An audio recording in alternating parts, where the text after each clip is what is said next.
Greetings, Fright Nights and Monster Girls. I'm Count Jackula. And I'm the Horror Guru. And we just saw Guardians of the Galaxy 2. Surrender, surrender, but don't give yourself away. Hey, hey. I'm Mary fucking Poppins, y'all! That will make complete sense once you see the movie. That will make total sense. Okay. Thumbs up, first of all. Really good. Yes. Really good. Guardians of the Galaxy 2 is fan-fucking-tastic. Yeah. It is on par, if not even better than the original movie. Yeah, agreed. It does some different things than the original movie. The original movie was way more of like, you know, the action, fun blockbuster movie, whereas this was a little more personal. This was way more personal. This is like The Empire Strikes Back, you know? Yeah, which means there's a lot of action that happens in it. Well, there's still a lot of action, yes. Yeah. Yes. It's also, I think, a longer movie than the first one. Oh, it might be. I'm not sure. I'd have to look at the time. Yeah, codes. like this felt like a good, like the original Guardians of the Galaxy is like almost 2 hours? This felt something like more than 2 hours. Yeah, it might very well be. I don't know for sure, but it's entirely possible. Yeah. Really super fucking good. So good. So fucking good. The basic plot is after a caper where they honk off the Sovereign, the Guardians of the Galaxy are confronted by Star-Lord's dad, who turns out to be Ego the Living Planet.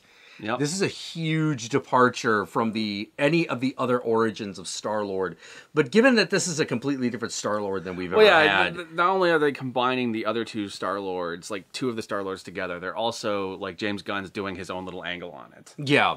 You know, way more of an emphasis on the mother and father relationship.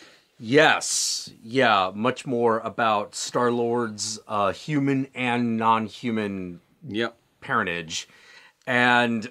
it's basically a story about blood relations versus chosen family. Basically, it's kind of like a Fast and the Furious movie, to be honest. It is like some of the recent Fast and the Furious movies, which is all about like family and sticking together and always having each other's back. And they both got the Vin Diesel. And this one very much like has that same kind of vibe.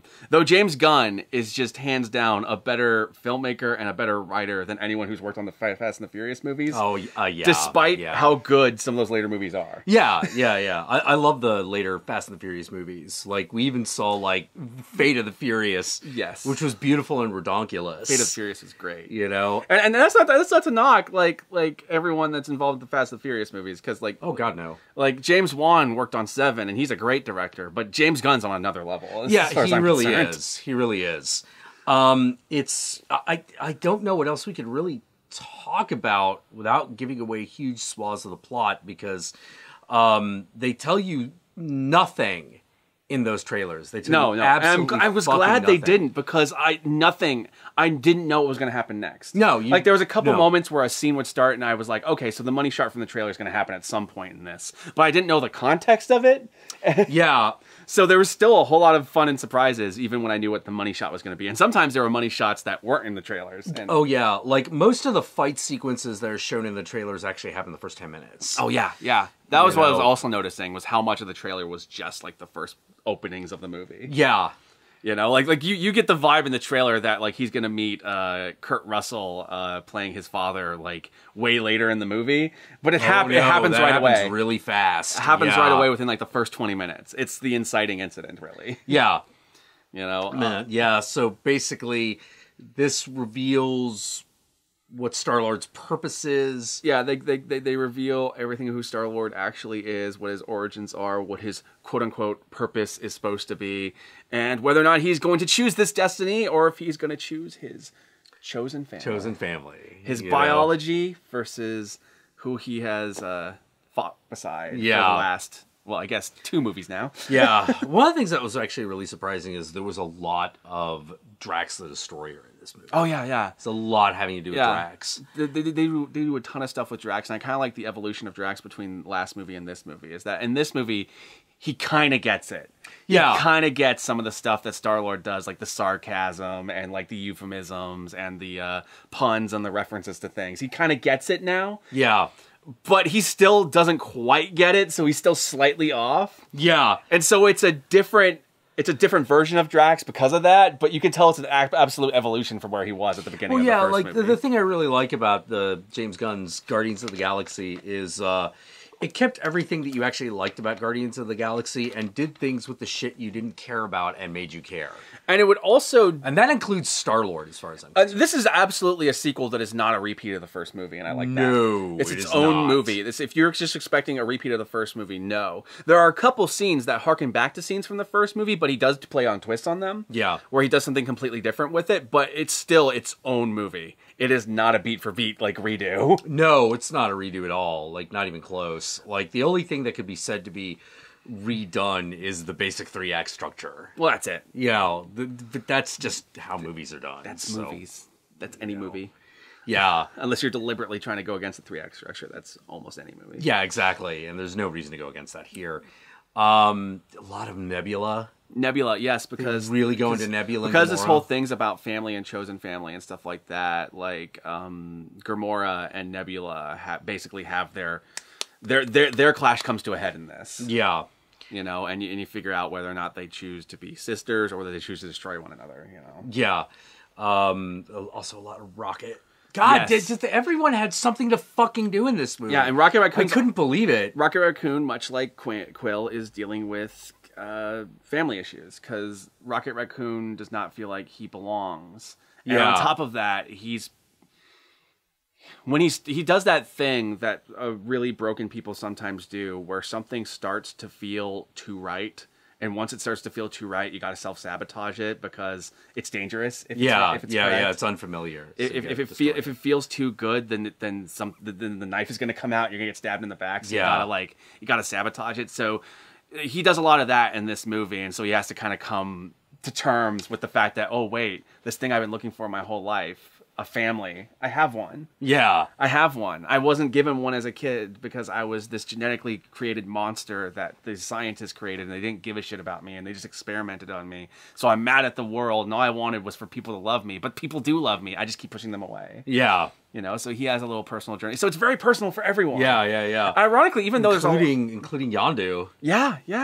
There's a whole lot with Yondu. I mean, obviously, if Quill's going to be meeting his real father, then the guy who raised him is also important to the story. The guy who actually was there for him and raised him is also important to the story. Yeah. They also reveal a lot about that relationship that makes it a little bit clearer about what's actually going on. A lot of things that explain Yondu's reasons for things he did that seemed questionable in the other movies. Yeah.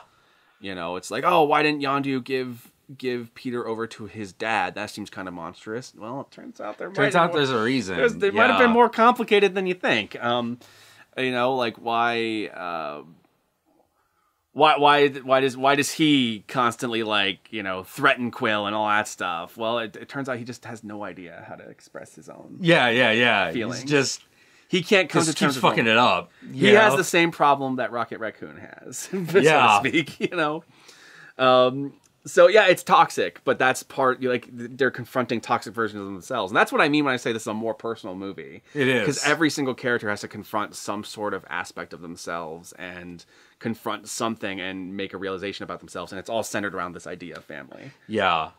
You know what? I think it's very obvious that we really like this movie. Yes, love it. So you should definitely go see it. It's a lot of fun. This movie is, despite all of the heavy emotions, it's a very lighthearted movie when you get down to it. I'm not going to spoil yet who the villain of this movie is, because obviously it's a superhero movie. There's going to be a villain. Yeah, it's going to be a big But bad I will guy. tell you right now, everyone who complains about Marvel's villain problems, where like the villains aren't really fleshed out, or they aren't that interesting, or you aren't that emotionally invested in the actual fight with the villain, this movie does not have that problem. Oh God, no, it doesn't. This movie has probably one of the best villains that the Marvel movies have had. Yeah, like, because the problem with, like, Ronan the Accuser is Who's an awesome presence, but he's not, like, you're not personally invested. Yeah. You're not invested in whether he is defeated or not. Exactly. You just don't want the Guardians to die. You know, it's not to the extent like to harken back to like the old Marvel movies before Marvel took over. It's not like in the Raimi films,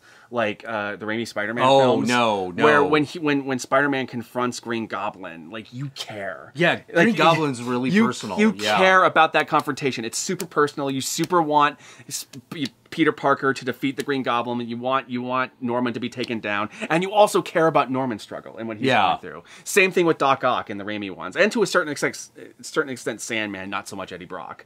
In the third one. Eddie Brock was a complete throwaway. This movie is more along that lines, where you actually do not only care about the villain, you care about watching him be defeated. Yes. Yeah, it's a real big deal. So, with that, I guess we'll move on to spoilers. Mommy's alright, Daddy's alright, they just seem a little weird.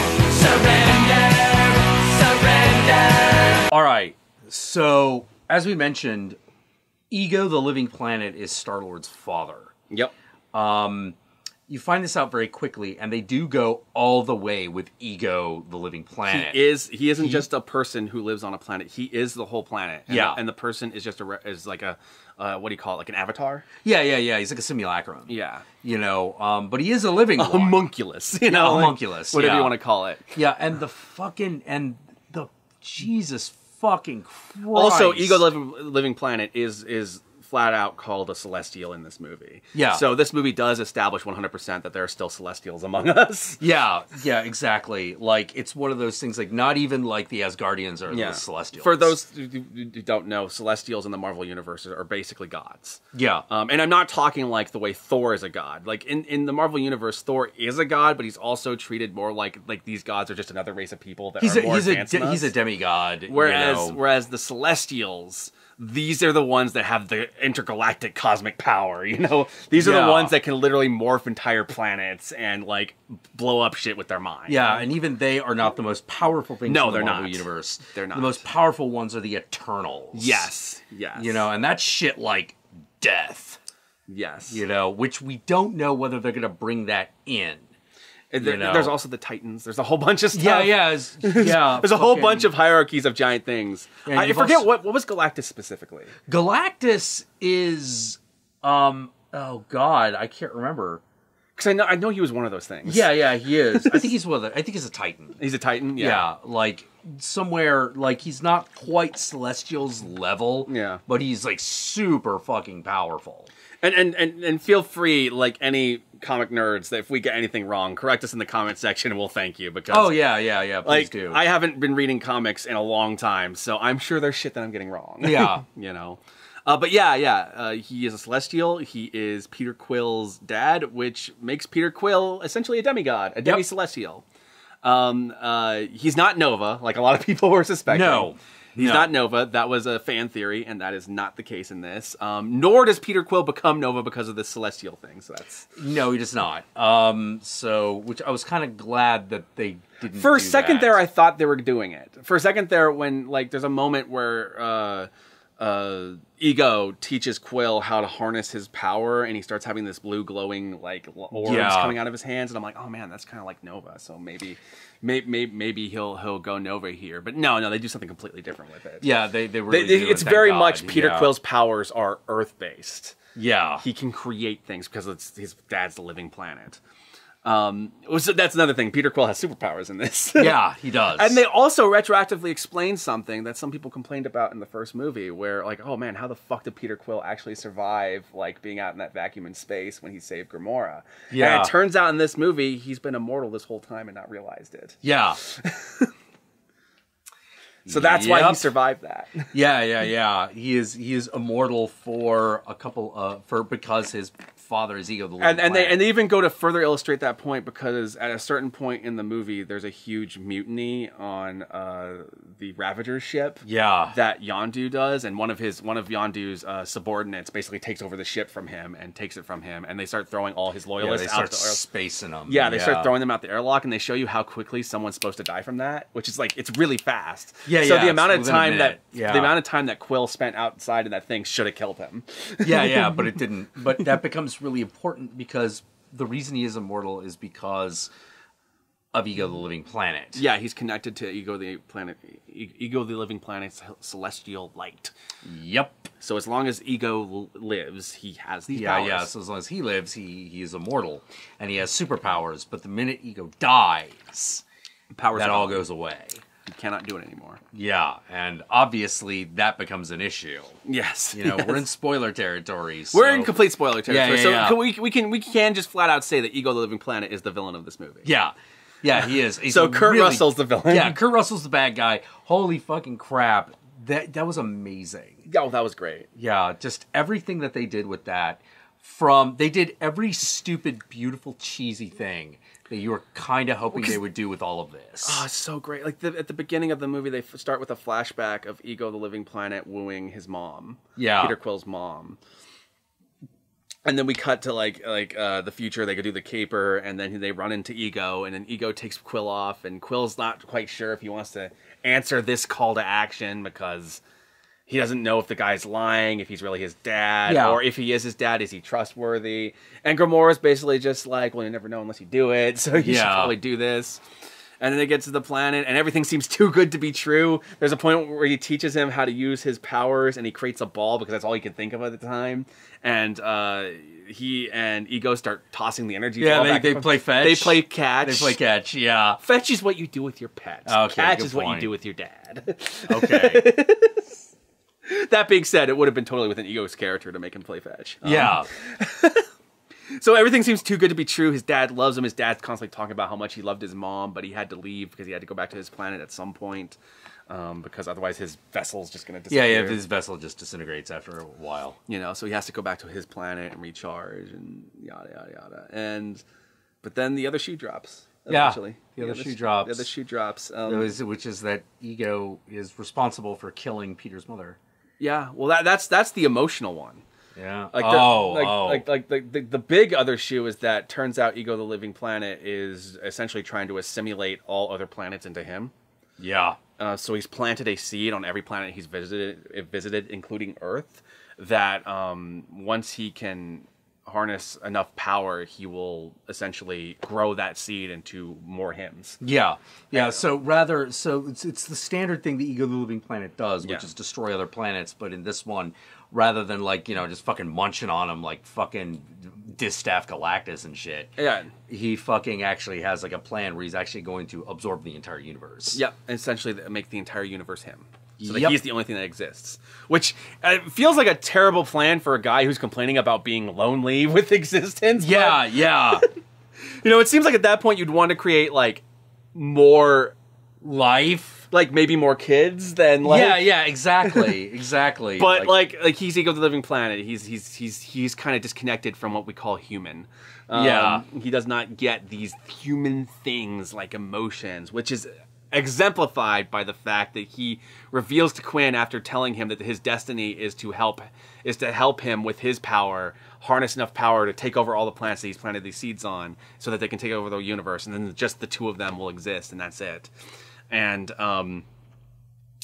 he makes the mistake of when Quill is actually being suckered into this, like he's actually being seduced because he's messing with his head and he's making him see things, and it all looks beautiful. So he's awestruck. But then he reveals that he killed his mother. He killed Quill's mother. He killed Quill's mother because he legitimately loved Quill's mother, and he couldn't have that love because it would distract him from his purpose, his meaning that he found. And his meaning that he found is to assimilate the universe. Yeah. Is to take it all over.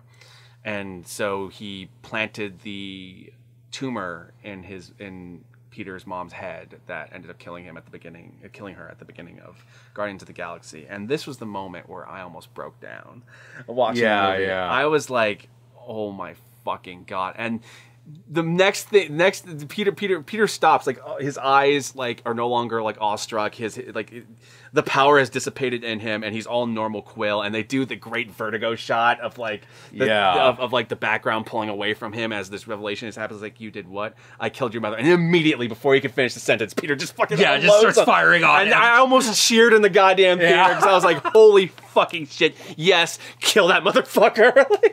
And that's when you realize how invested in this movie you are. Yeah. In that moment. And that's what I mean when I say, like, no, like, this movie's way more personal, and I cared more about what was happening here than I did. Holy crap, yeah. In any of the other Marvel movies, and I love the other Marvel movies. Yeah, like, I keep forgetting, like even Doctor Strange, which is the other movie I loved, like, I can't remember who the actual villain of that was. Yeah. You know, like I remember Doctor. I remember he was Strange. played by Hannibal. That's Oh yeah, yeah. yeah, that's right. But this one, no. Kurt Russell's Ego the Living Planet. Ego the Living Planet's the bad guy. He wants to absorb the universe. As far as I'm concerned, Ego the Living Planet like completely like defies all that villain problem arguments that people keep having with Marvel. Fuck yeah, I think it Ego the does. Living Planet is one of the best villains. Yeah, he is. One of He absolutely definitely is. one of the best villains Marvel's had. Yeah, for one, you can remember him. I can remember. I can know? remember his name. Yeah, I can remember his name. I'm terrible with names, but I remember Ego. yeah. One of the other characters that they had, which was really good, was Mantis. Yes.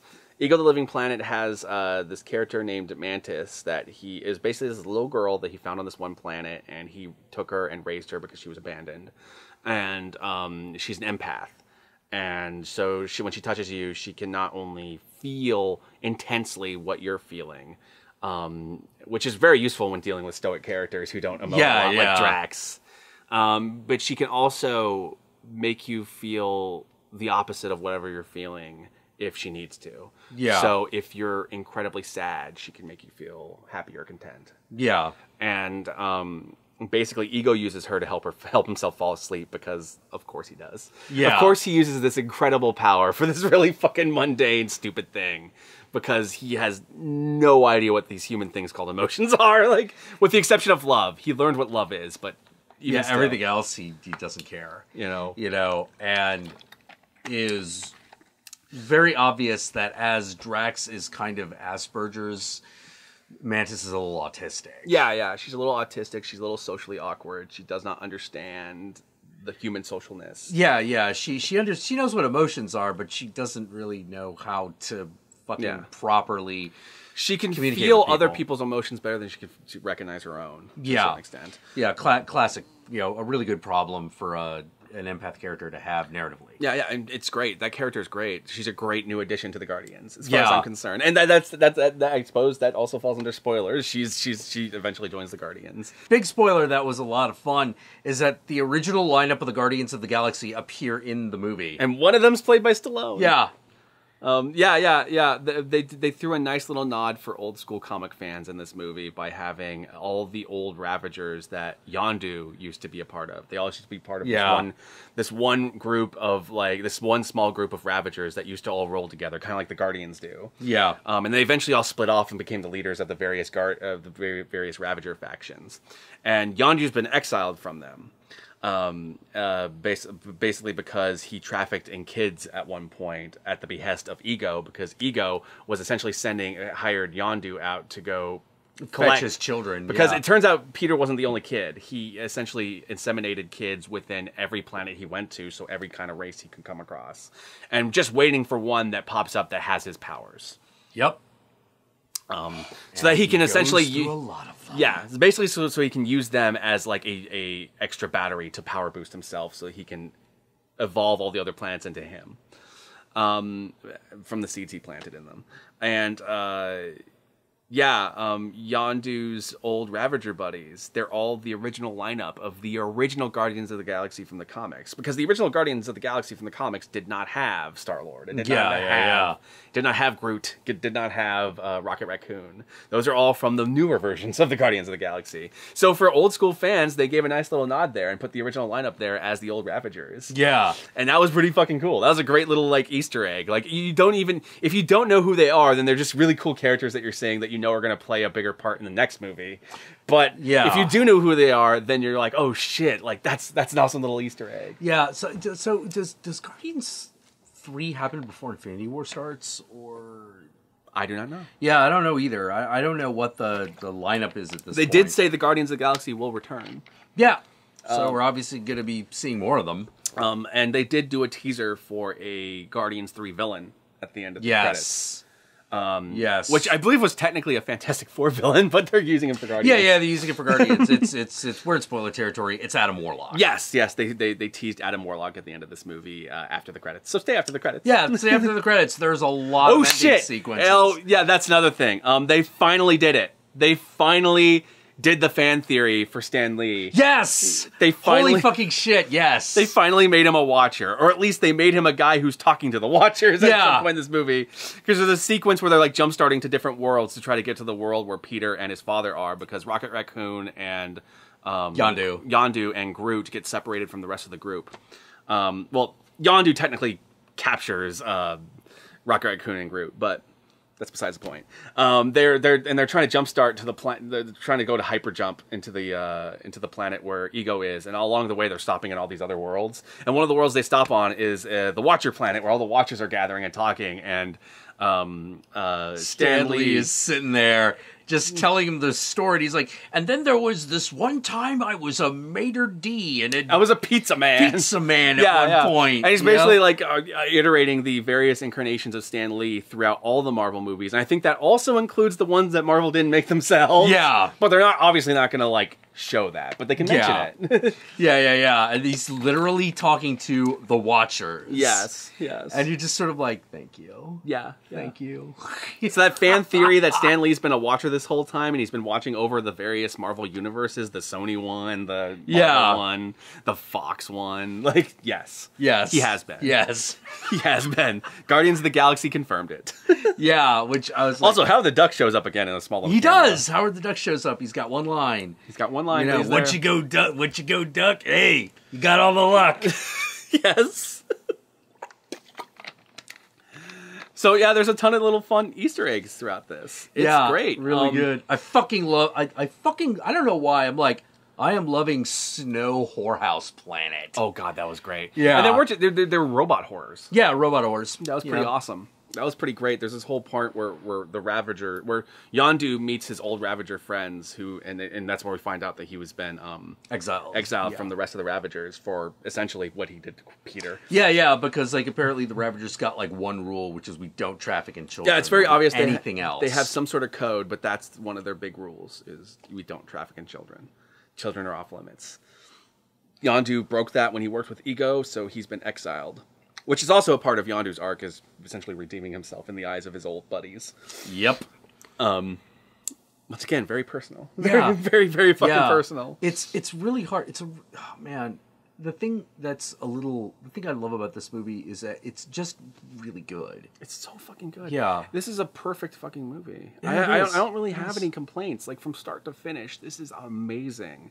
Like this is like one of those as good as, I don't know, like the best blockbusters. Yeah. So... If you don't enjoy Guardians of the Galaxy 2, fucking stop watching movies. That's all I could say. I have not run into anyone who doesn't like this movie. Yeah, good. Because I don't know who the fuck can. I don't even know who could be disappointed in this movie, because I felt like, no, like they nailed it. They managed to do that, not fall into the trap of just doing the same movie over again. Yeah. They made their own movie using the characters and continued the story and made it even more satisfying. And the thing that they improved upon is they already nailed the action. They already nailed like the snarky comebacks and the jokes and the humor. And it already did the intergalactic cosmic, war thing. So this movie is like, no. We nailed all that. What are we going to escalate in the next movie? No, what we're going to escalate is making you give a shit. Yeah. Is the personal drama and the personal development of the characters. Making that a higher priority than everything else. Because we already did everything else perfect the last movie. Yeah, pretty much. Pretty much. Like, this is very much... It's very interesting. Like, the thing I like about this is... Well, everything. But... I also feel like... God. The final fight between Peter and his dad. That was really cool. Yeah, that's probably the first time like Marvel completely topped any of the giant, massive DC fight scenes that they've been doing on the DC movies. Yeah, like the Marvel took their hand at that, where it's like actually like we're smashing so fucking powerfully, we're destroying like the planet. Yeah, and they did that, and I think they did it way better than any of the DC movies because you actually give a shit. Every punch means something. Yeah, every stupid thing that happens every in that punch, fight. like they don't even have to say it. Like this is for Rocket. This is for my mom. This is for Yondu. This is for everyone that you've heard I loved. Like this is for banning me. This is for never being there. It's like every punch means something. And that's what makes a good fight. Yeah. makes a good fight, you know? Yeah. It's not so much about the fight itself. That's what's exciting, but also using it as a narrative element. Well, it's the thing that everyone points out when they analyze the Star Wars prequels. What's lost in all the Star Wars prequels fights is that they're big and they're flashy and they have more choreography, and that's nice, but what they lack is that personal touch. Yeah. The fact that, like, when Luke is fighting his dad in the second and third movies, every hit is personal. Like, it's, Yeah. Your sister, if you will not turn to the dark side, Yes. maybe she will. Ah! Fucking hell. You know, and you have that same thing here. And this is The Empire Strikes Back. He does the I am your father. This is Yeah. I am your father. All that shit. There's someone who gets it's shit that happens with someone's hand. Yep. You know, there's a little bit of the I love you. I know. You know. No, they straight up have that whole, like, you know, like, anyone, I know there's a lot of people who are happy with the original Guardians because Gamora and Quill didn't hook up. They hook up. They hook up. Yeah, of course. Of course they're going to hook up. And I'm sitting there going, good, because I honestly feel like that was the direction it had to go. Oh, it had to. Yeah, exactly. It wouldn't feel right otherwise, in my opinion. No, that would be very unsatisfying. They have too much chemistry to not do it. Yeah. As far as I'm concerned. Yeah, fucking Chris Pratt and Zoe Saldana. Yeah. Really good together. Absolutely. And there's a lot of, like interesting parallels between his relationship with Gamora and what his dad did with his mom. And it's one of those, like, no, I'm not my dad. Yeah. I'm not going to choose this intergalactic power and purpose over the person I love. Yeah. I'm not going to choose to live alone as a god entity, then be with the people that love me and support me, even if I will die at some point. Yeah. Yeah, like this really is one of those movies, those great movies, like a lot of the great 80s movies where you're like, that's the power of love. It's 100%. You know? But it's also like, if you're going to go, like, if you were to chart the Guardians movies with, like, the hero's journey thing, like, this entire movie is one giant reconciliation with the father. Yeah. That's the entire movie. Confrontation with the father and all that shit. Yeah. You know? And it keeps doing it. It's the big theme Well, of the absolutely. goddamn And of movie. course, the other part of it is that, you know, like, that for the first time, Peter realizes that, oh shit, no, Yondu, you were my dad. I've had a dad this whole time. The thing that I've been looking for this entire time has been right beside me the whole time. Same thing, Gamora realizing, oh shit, this thing I've been looking for my whole time. My sister's right there, and I love this man right here. Like, I have what I've been looking for. everything. You Rocket know, realizes he's got his family. Rocket you know? realizing, oh shit, no, like, Peter's like the brother I never had. No shit, Groot's my son. Like, it's like, and Drax's arc is that he ends up meeting a girl that reminds him a lot of his daughter, so he kind of gets his daughter back to a certain extent. You know? You know, Drax is the only one that takes something that wasn't there before. Yeah. So he finds someone and he finds a daughter. And Well, yeah, because Drax's whole story is that he had all that. yeah, and in Mantis's case, like, she starts off essentially being the child of this abusive monster that treats her like a fucking pet. Yeah. And then meets Drax and finds a person who's a way better father figure. Yeah. Even though he is a little blunt. Yeah. Oh, God. Fucking hell. Like... Which I was glad that's the relationship I was glad didn't turn into, like, a romantic one by the end of it, because I feel like that one works better as father-daughter. It does. It is good that you are hideous. Yeah. Like, at the end, you are beautiful. On the inside. Which, by the way, is a great evolution for Drax, because now he understands what that means. Yeah. You know, old Drax would have been just like, what do you mean? Entrails are not beautiful. Entrails are not beautiful. You know, I don't understand this. You know, he now gets it. He now, because he spent a lot of time with Quill, he now gets metaphor to a certain extent. He doesn't necessarily immediately get a metaphor when it's told to him, but he gets what a metaphor is now. Yeah. You know? Yeah. And he doesn't always do it right, but it's great. And the other thing is that the other thing that's ramped up to 11 in this movie is the humor. Like, oh yeah, like, the humor is great, and there's a lot of great twisting of expectations. Like, there's a great moment where it's like, we're gonna fight this intergalactic cosmic elder god thing, and the entire thing is shown from the point of view of Groot, who's dancing to this song while they're all fighting the thing in the background, saying, "Groot, get out of the way!" But he's just narrowly dodging. He's too busy dancing. I'm little Groot. And that's actually the credit sequence of the movie. It's great. Well, I think that's all we could really say about the movie. Yeah, the You movie's should fucking perfect. fucking watch it. It was beautiful. It was fantastic. I look forward to Thor Ragnarok, which I believe is the next one coming out. Oh yeah, totally. Go see Looking that forward shit. to that. Yeah. Marvel's been kicking fucking ass, and I guess next year we're gonna have Infinity War, aren't we? Is that next year? I think that's next year. Yeah. And they haven't even War 1. And even though, well, here's the thing: they split it up into 2 movies, but one's called Infinity War, but the other one they have not revealed the title yet because apparently it's a spoiler for Infinity War. Oh. So basically, they announced the title of the second one after the first one's done. Yes. Got it. Basically, the moment the first one comes out, this title of the second one's going to be revealed because apparently it's a huge spoiler for the movie. Right. Okay then. So it's gonna be it's one of those Infinity War Part 1, yes, but it's actually more like Avengers 3 and 4. Yeah. Oh well. Go check that shit out when that shit happens. Yep. All right. Well, until then, Fright Nights, Monster Girls. I'm Count Jackula, and he's the horror guru. That's who I am. And I don't know why we're signing off because we usually don't do that. No, but you might want to tell them to like, comment, and subscribe. Like, comment, and subscribe. Fucking follow me on Twitch. Fucking Smash that like button. Smash that like button, boys and girls. I'm Mary fucking Poppins, yo.